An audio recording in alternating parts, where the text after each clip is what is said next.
समझ लो बेटा, एक बार समझ लिया ना तो कभी जिंदगी में भूलोगे नहीं। बस एक बार समझने की बात है। जरा देखो तो मैंने क्या लिखा है। नाउन्स हम अंग्रेजी में सब्जेक्ट, वर्ब और ऑब्जेक्ट इस तरह से सेंटेंस बनाते हैं। तो सब्जेक्ट और ऑब्जेक्ट जो होता है ना वो नाउन होता है। हाँ, सिर्फ उसका प्लेस अलग अलग होता है। सब्जेक्ट, वर्ब और ऑब्जेक्ट। तो सब्जेक्ट भी नाउन ही होता है और ऑब्जेक्ट भी नाउन ही होता है, लेकिन इन नाउन अलग अलग प्रकार के होते हैं। हमें नाउन अगर पहचान में आ गया तो वो सिंगुलर है या प्लूरल है हम जस्टिफाई कर सकते हैं, क्लासिफाई कर सकते हैं, समझ सकते हैं, और उसके आधार पर हम सपोर्टिंग वर्ब का इस्तेमाल कर सकते हैं। डू इस्तेमाल करना है, डज इस्तेमाल करना है, शाल करना है कि विल करना है, वॉज करना है कि वेयर करना है, डीड करना है कि और कौन सा दूसरा शब्द इस्तेमाल करना है। लेकिन हमें वो नाउन कौन सा है, क्या है, पता होना चाहिए। आपके दोस्त हैं? हाँ हैं। कितने हैं? बहुत सारे हैं। आप दोस्तों को दोस्त बोलते हो, फ्रेंड, लेकिन दोस्तों के नाम है ना। किसी का नाम राजेश, किसी का नाम विजय, किसी का नाम संजय, किसी का सुनील, किसी का अनिल, किसी का प्रमोद, है ना, किसी का प्रशांत। आपने नाम दिए रखे हुए हैं, यानी आपने नहीं, उनके माता पिता ने रखे हुए हैं, उनके नाम है। आप नाम से आपका फलाना फलाना दोस्त समझ लेते हो। कॉमन में उन्हें दोस्त कहते हो, तो दोस्त, friend is a common noun, और उनकी जो स्पेसिफिक नाम है वो प्रॉपर नाउन। तो proper noun, common noun, proper noun and common noun. आई बात समझ में? अब ट्री, पेड़, पेड़ों के अनेक अलग अलग प्रकार है, अलग अलग नाम है।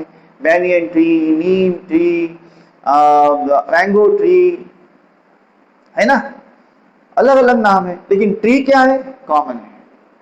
मिनिस्टर्स, कोई सरकार हो तो बहुत सारे मिनिस्टर होते हैं, तो मिनिस्टर इज अ कॉमन। और जैसे फाइनेंस है तो finance is a proper, defence है तो defence is a proper, home है तो home is a proper, minister is a common. Proper noun and common noun. Understood? आगे बढ़ते हैं। अब कुछ नाम ऐसे होते हैं जो काउंटेबल होते हैं और अनकाउंटेबल होते हैं। कुछ नाम कैसे होते हैं? काउंटेबल होते हैं और अनकाउंटेबल होते हैं। काउंटेबल जो चीजें हम गिन सकते हैं, जो काउंट कर सकते हैं, वो काउंटेबल। पेन काउंट कर सकते हैं, बुक काउंट कर सकते हैं, पेंसिल काउंट कर सकते हैं, चॉक काउंट कर सकते हैं, हाँ, रिमोट काउंट कर सकते हैं, जिसे हम काउंट कर सकते हैं, जिसे हम गिन सकते हैं वो काउंटेबल, जिसे गिन नहीं सकते वो अनकाउंटेबल। Countable and uncountable. पानी को गिन सकते हो क्या? नहीं गिन सकते, अनकाउंटेबल। हवा को गिन सकते हो क्या? नहीं गिन सकते, अनकाउंटेबल।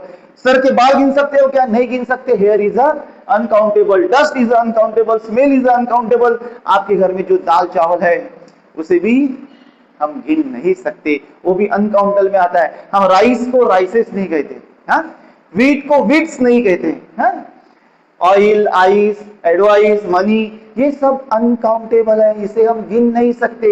और जिन्हें गिन सकते हैं वो काउंटेबल है। इसके बाद आता है भाव, जिसे फिजिकली टच नहीं किया जाता, वो होता है भाव। एब्स्ट्रैक्ट नाउन, जिसे फिजिकली टच नहीं किया जा सकता। कौन से? गुडनेस, अच्छाई को ना काउंट किया जा सकता है, इतनी है या ज्यादा है, इसे टच नहीं किया जा सकता। गुडनेस।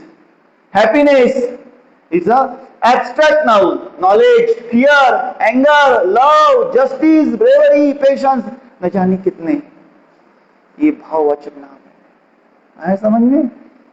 आई बात समझ में? तो बेटा एक बार नाउन समझ में आ गए, उसके बाद में कलेक्टिव नाउन है। कलेक्टिव नाउन, हाँ, जैसे हमारी टीम है, इंडियन टीम है, तो Indian is a proper and team is a collective.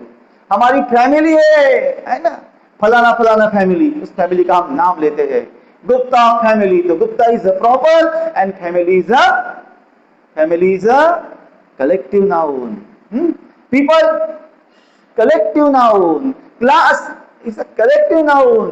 Staff is a collective noun. है ना? तो ये बातें हमें पता होनी चाहिए। ये बेसिक है बेटा।